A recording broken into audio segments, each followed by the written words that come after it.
कर्पूरगौरम करुणावतारम संसारसारम भुजगेंद्रहारम.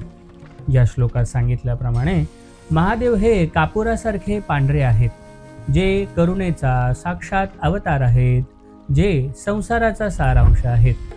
पण हे झालं महादेवांच्या रूपांचे वर्णन. पण महादेवांना समजून घ्यायचं असेल तर काय करायचे? पण हे जाणून घेण्याआधी आपण आपल्या चॅनलवर शिवपुराणाची सिरीज चालू करणार आहोत. तर आपल्या चॅनलला सबस्क्राईब करायला आपण विसरू नका. तर महादेवांना सोप्या शब्दात समजून घ्यायचं असेल तर त्याचं उत्तर आहे संतुलन. तेही सर्व गोष्टींवर. शिव हे समाधीची अशी अवस्था आहे जिला केवळ ध्यानाद्वारेच प्राप्त करता येते. ज्या समाधी अवस्थेत मन पूर्णपणे समतोल व स्थिर असते, पण त्याच वेळी ते पूर्णपणे जागृत असते. शिव हे परस्पर विरोधी भावनांमध्ये समसमान दिसतात, जसे की ते सर्व गोष्टींमध्ये समतोल ठेवत आहेत. एका बाजूला ते अत्यंत शांत, प्रेमळ आणि दयाळू आहेत, तर दुसऱ्या बाजूला ते प्रचंड शक्तिशाली, कठोर आणि प्रलयकारी आहेत.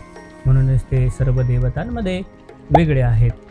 जसे की त्यांच्या डोक्यावर शांत चंद्र आहे आणि दुसरीकडे महाविषधारी सर्प. ते अर्धनारीश्वर आहेत आणि कामातीत पण आहेत.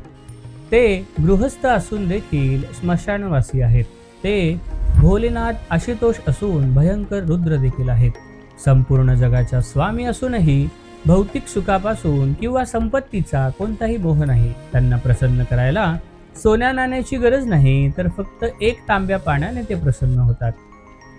ज्या गोष्टींना समाज त्याज्य किंवा वाईट मानते, जसं की भूतप्रेत, विषारी सर्प, अघोरी, या सर्व गोष्टींनाही शिव आपल्या जवळ स्थान देतात. ते जगातील प्रत्येक जीवाला समान नजरेने बघतात.